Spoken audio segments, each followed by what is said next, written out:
da casa do rapaz, premida pela angústia exagerada tão comum às mães sem equilíbrio, esquecendo-se do entendimento das leis espirituais que são inflexíveis e justas, tanto quanto fazendo vistas grossas aos desmandos de Marcelo que, entre drogas, aventuras e excessos, vem consumindo as próprias forças do gosto.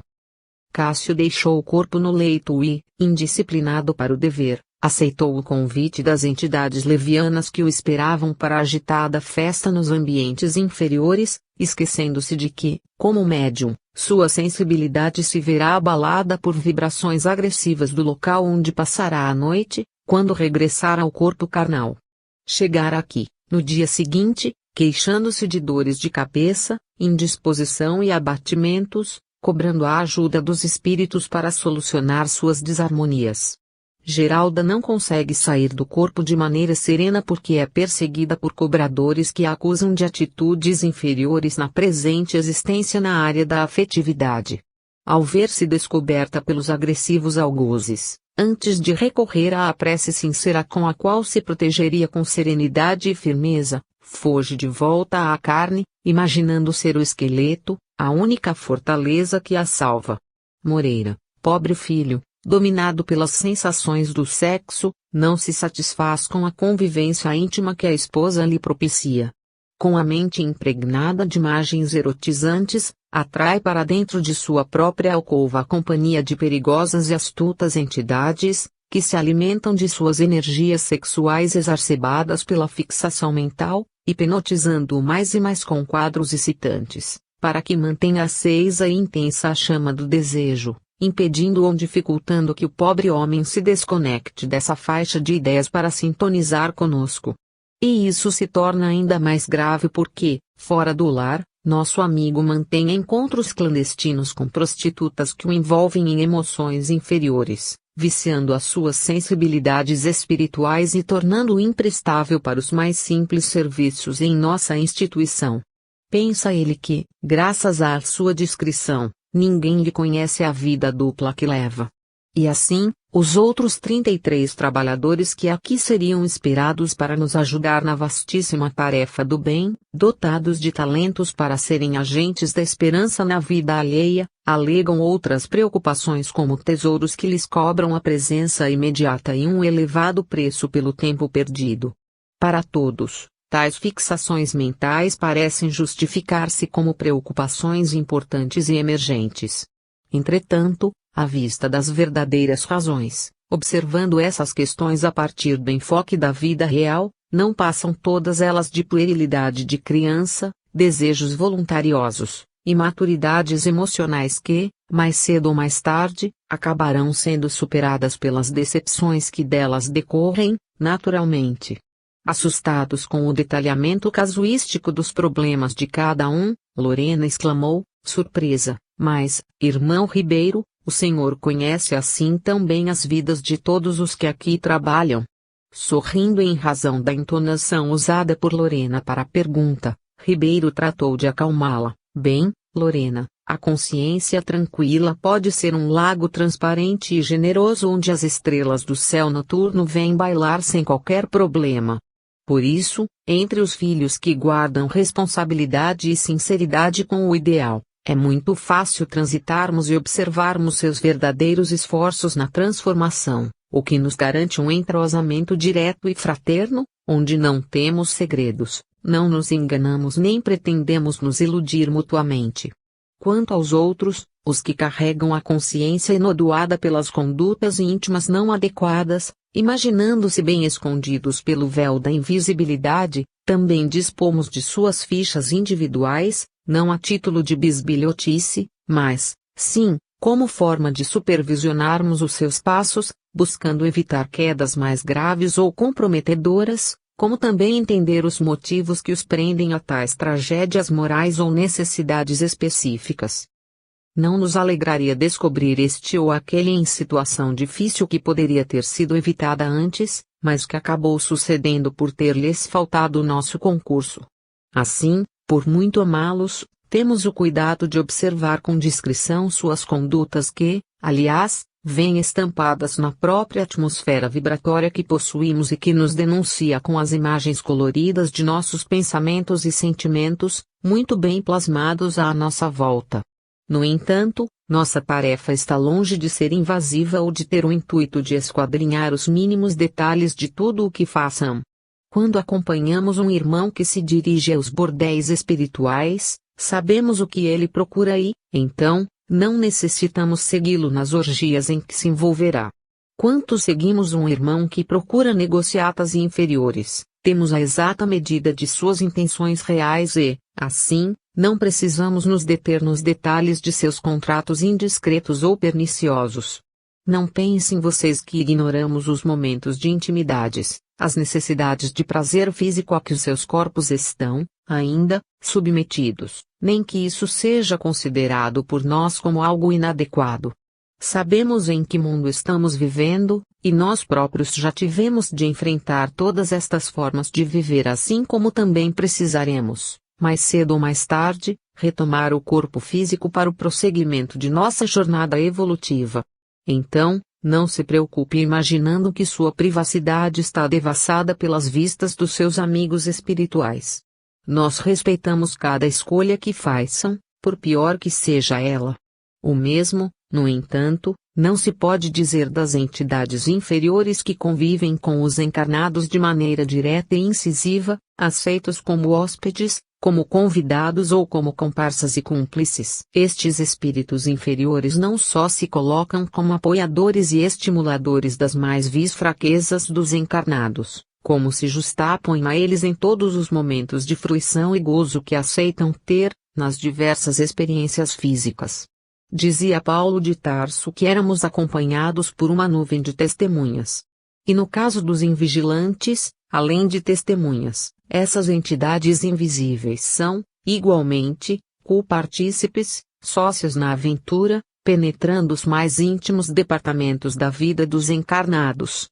Se os espíritos que os protegem sabem, por exemplo, respeitar o momento do banho físico de seus protegidos, das atividades afetivas que compartilham com os eleitos de seu coração, inclusive estabelecendo a proteção fluídica do ambiente onde se relacionam, as entidades inferiores com as quais o encarnado se imanta por identidade de prazeres ou de defeitos são as primeiras a invadir o espaço mental e emocional de seus hospedeiros, como fazem os parasitas que estendem seus tentáculos no corpo de suas vítimas, sugando-lhes os princípios mais ricos e se alimentando de tais forças, ao mesmo tempo em que os estimulam para que não parem, para que mais se aprofundem nas práticas euforizantes.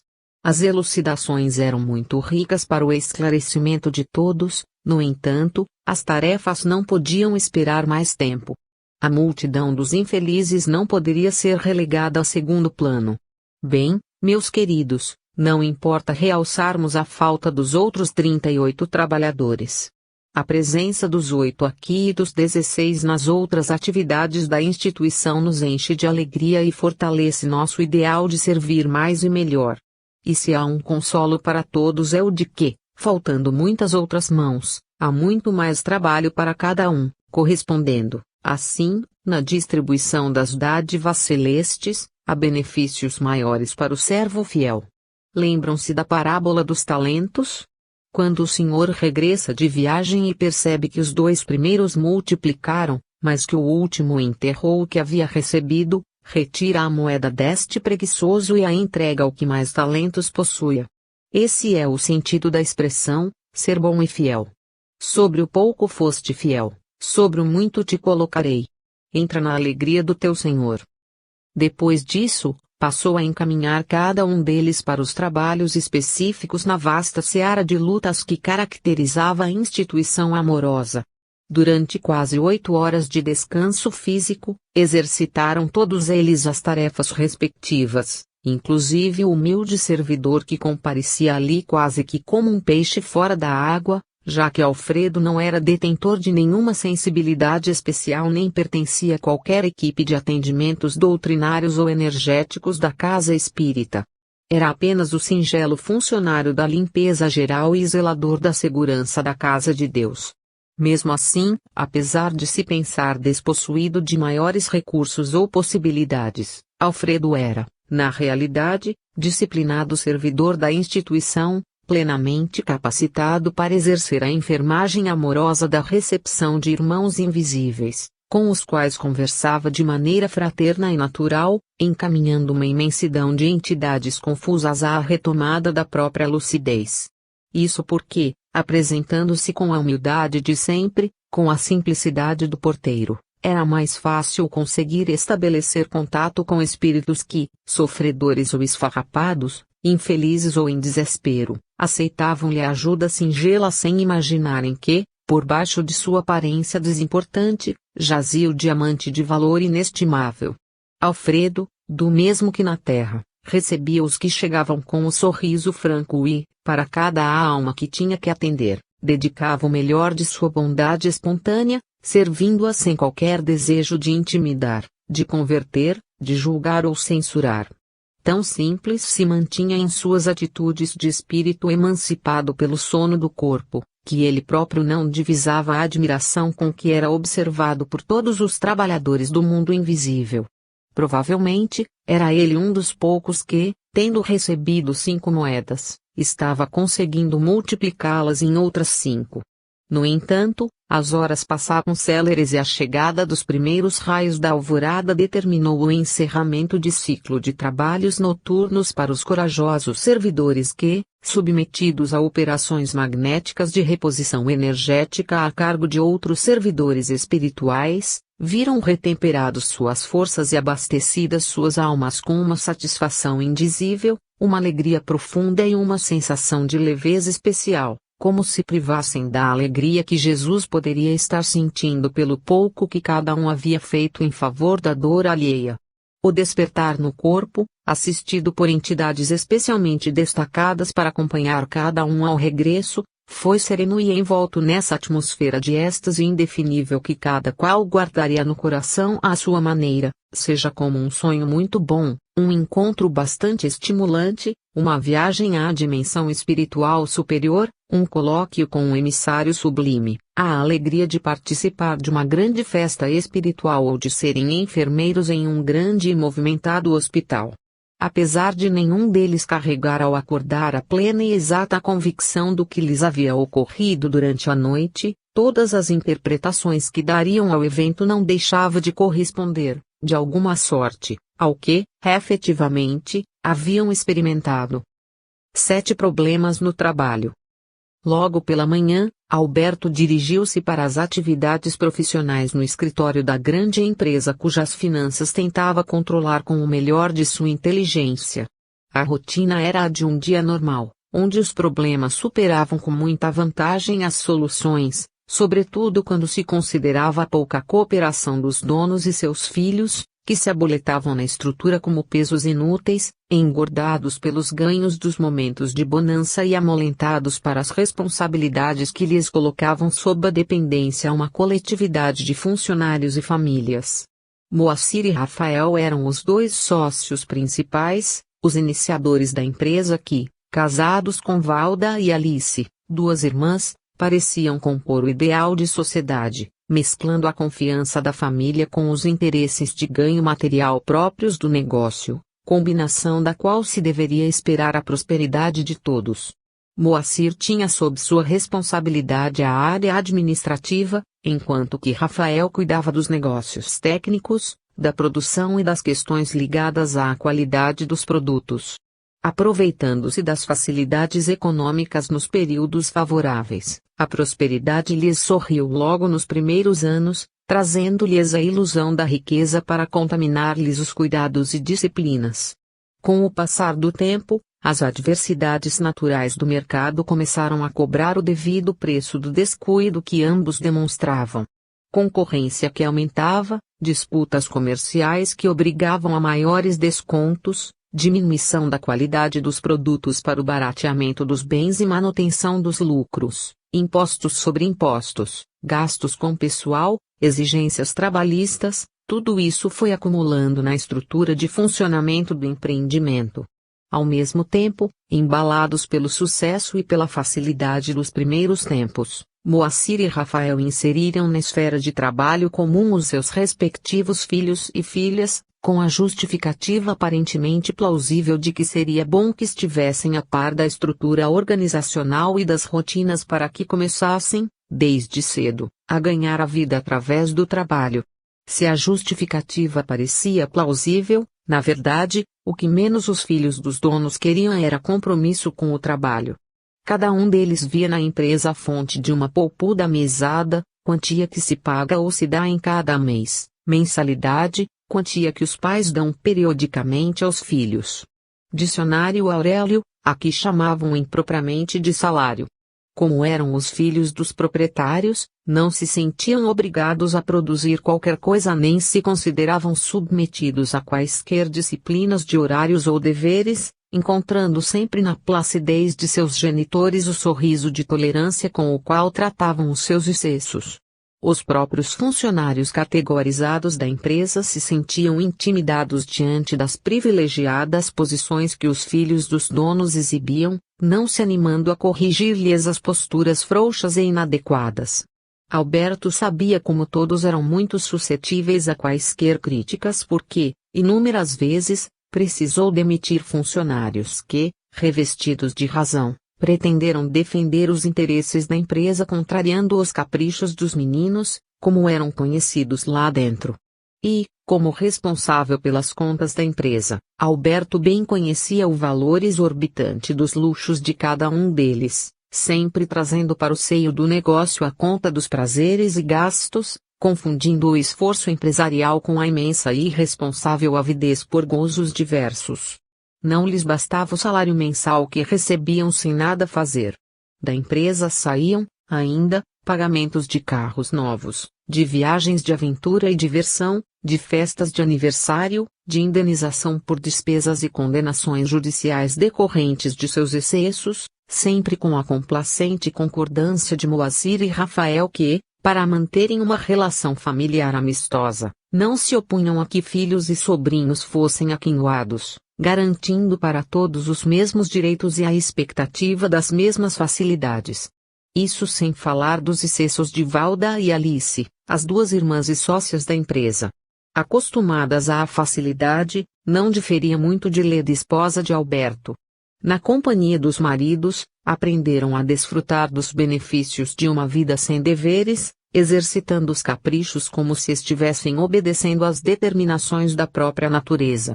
Pensavam que a vida lhes devia tudo em facilidades e benesses, que usufruíam como se fossem as princesas que, afogando-se em manjares e ponches, veludos e joias, jamais pensam na fome dos súditos, a quem tratam como trastes miseráveis ou como predestinados à miséria por uma força superior. De nada adiantava que Alberto, detentor de certa liberdade com os proprietários, lançasse alertas diversos visando retirar-lhes a venda da alusão. Que nada, meu velho, tudo está indo muito bem. Confiamos em sua diligência e sabemos que você saberá equilibrar as coisas. Faremos novos empréstimos, pediremos dinheiro ao governo, falaremos com aquele nosso amigo, o deputado que financiamos a campanha e que, certamente, nos ajudará. Afinal, o que ganhou com as propinas que recebe justifica que nos ajude, por sua vez. Estas frases eram comuns na boca dos dois donos, quando o funcionário diligente se preocupava em lhes colocar a gravidade das coisas. Isso porque, depois das primeiras e prósperas fases, Moacir foi deixando a parte administrativa nas mãos de uma equipe de funcionários que julgava capacitada para fazer contatos comerciais, vender os produtos, ajustar descontos e fazer promoções, enquanto que, acompanhando a postura do cunhado, Rafael entregou a área da produção ao trabalho de outros técnicos, deixando a seu cargo apenas a fiscalização eventual. Naquela manhã, entretanto, as dificuldades atingiriam um clímax antes nunca visto. Intrincado problema jurídico envolvendo questões de tributos, cuja cobrança se questionava, acabou final e irrecorrivelmente resolvido em detrimento dos interesses da empresa que, notificada regularmente da decisão, teria o prazo de poucas semanas para realizar o pagamento do montante total. Uma verdadeira fortuna lhe era cobrada, sob pena de ser executada legalmente, com a penhora de todos os seus bens, dos bens dos seus proprietários e responsáveis diretos. Naturalmente que nada disso teria acontecido se os dois cunhados houvessem escutado os conselhos de Alberto, no sentido de irem fazendo os depósitos acautelatórios para qualquer surpresa adversa. No entanto, tão seguros estavam nos apoios políticos que possuíam junto às autoridades governamentais e legislativas, que preferiram aproveitar tais valores para continuarem suas aventuras, confiando no fato de que todo o processo redundaria em uma decisão favorável e não se veriam obrigados a pagar nada dos atrasados. O documento que tinha sob seus olhos era inequívoco. Alberto sabia que aquele correspondia ao fim da aventura tresloucada daqueles que, tendo possuído todas as oportunidades da sorte, perderam a grande chance de seguirem adiante. Ele próprio estaria em péssimas condições porque lhe faltariam os recursos indispensáveis para a manutenção do próprio padrão de vida. No entanto, não podia deixar de comunicar tal circunstância aos verdadeiros responsáveis. Obedecendo à rotina dos proprietários, esperou que chegassem à empresa para que lhes submetesse o problema. Reunidos algumas horas depois, apresentou o documento respectivo e esperou pelas reações de ambos. Ora, Alberto, o que é isso? Mais um papelzinho com más notícias. Vamos lá, meu velho, dê um jeito nisso, você que é o mago das finanças, falou Rafael tentando fazer-se de engraçado. Admirando o tamanho da irresponsabilidade, Alberto meneou a cabeça e respondeu, taciturno, infelizmente, senhor Rafael, esta mágica está acima de meu talento. Observando a reação do chefe da contabilidade, Moacir exclamou, indagando, como assim, meu amigo? Tudo tem solução nesta vida. Concordo com o senhor, mas, então, neste caso, será necessário que os senhores arrumem, em 30 dias, um valor correspondente a 20 empresas como esta, porque, pelos cálculos realizados, acrescidos de multas, juros legais, custas processuais, correções monetárias, entre outras verbas, esse será o montante que precisaremos pagar aos cofres públicos. A previsão sinistra de Alberto era grave demais para que ambos se animassem a fazer graça. Mama. Mas balbuciava Moacir, como você foi deixar que as coisas chegassem a esse ponto, Alberto? Colhido pela primeira punhalada, o funcionário não perdeu o controle e respondeu, certamente que há muito tempo venho avisando os dois de que as coisas não andam bem e de que se fazia necessário prover recursos para os imprevistos. Sim, respondeu Rafael, demonstrando irritação nas palavras. Mas era você quem deveria organizar tudo isso e ir guardando para tal circunstância. Onde está a sua competência como contador? Alberto, então, abriu uma pasta que trazia consigo exatamente para esse momento difícil, na qual estavam as cópias de documentos internos de suas reuniões administrativas e dos memorandos que a contadoria enviava aos dois proprietários, ao longo dos diversos anos anteriores. Endereçando uma cópia de cada documento para cada um deles, afirmou, como podem observar desses ofícios devidamente rubricados por ambos, tais advertências foram, efetivamente, realizadas por escrito, isso sem contar as inúmeras conversas que mantivemos durante as quais minhas preocupações eram, sistematicamente, vistas como exageros ou medo. E se tiverem o cuidado de ler até o final, realço o risco de falência que já vínhamos correndo há mais de 10 anos. E, apesar disso tudo, ao longo deste mesmo prazo, a empresa lhes transmitiu, a título de retiradas e outras receitas, um montante maior do que as dívidas originárias, montante este suficiente para, à época, termos quitado os tributos questionados. Quando o processo judicial surgiu como uma oportunidade de não recolhimento, alertei-os para a necessidade de depositarmos judicialmente os valores em um fundo que, abastecido mensalmente com o valor do tributo que questionávamos, nos protegeria da incidência abrupta em caso de perda da demanda, medida esta que ambos consideraram inadequada porque iria ferir profundamente a retirada mensal, tanto de cada um quanto dos próprios filhos. Assim, acho que tais documentos falam por si mesmos acerca das responsabilidades mediatas e imediatas que pesam sobre alguns ombros e que desaguaram nestes tristes eventos. Esses papéis não dizem nada, disse Moacir, jogando tudo para o lado, num ataque de ira. E Rafael, igualmente imaturo para o insucesso, olhou para Alberto como a vítima que odeia o algoz, como se o velho funcionário fosse, realmente, o culpado pela desgraça de ambos.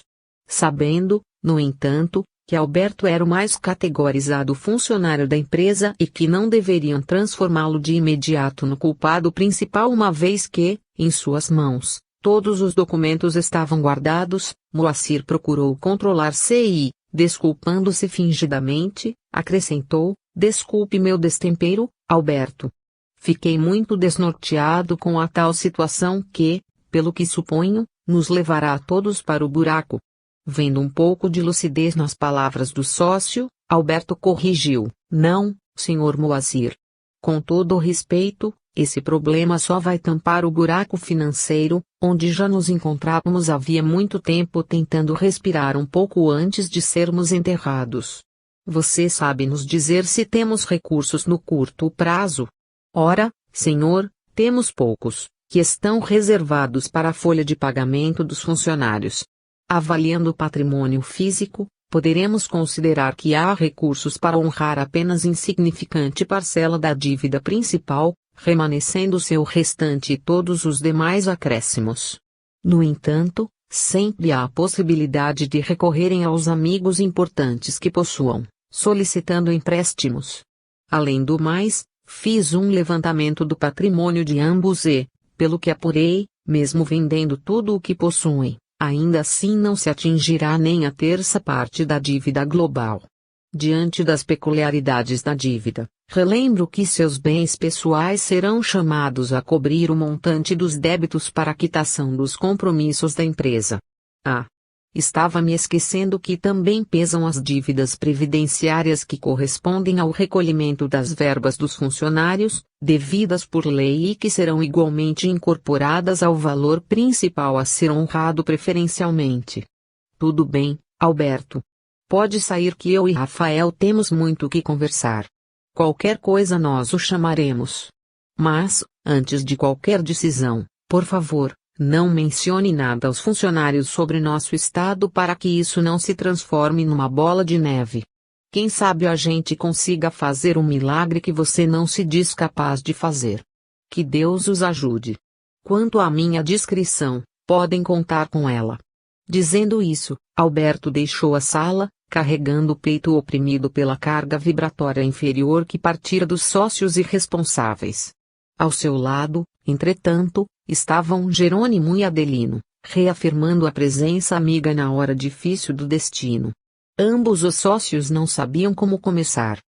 Olhavam-se como se um grande reservatório de coisas mal cheirosas estivesse prestes a explodir à menor agitação.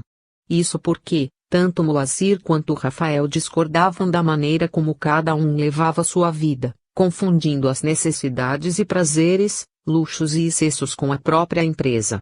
Quando um se cedia e debitava o custo das aventuras no patrimônio da empresa, o outro se sentia autorizado a fazer a mesma coisa para que não ficasse no prejuízo.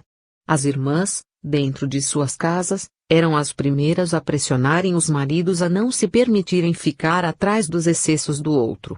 Quando uma se ausentava em viagens de lazer, a esposa do outro fazia crescer as preocupações do marido com os ganhos e facilidades que estavam patrocinando tal excursão, exigindo um passeio tão ou mais custoso. Quando um dos sobrinhos surgia de carro novo, todos os outros também se sentiam no direito de trocar os seus veículos, debitando tais luxos aos cofres da empresa. Com o passar dos anos, todos eram fiscais de todos e ninguém saberia dizer de quem fora a responsabilidade pela vida nababesca e fútil que se instalara no cotidiano das duas famílias. Então, cada um dos sócios tinha seus motivos para levantar a tempestade que faltava para a derrocada da ilha da fantasia em que viviam. Você acha que o Dr. Gustavo não consegue enrolar esse negócio por mais tempo?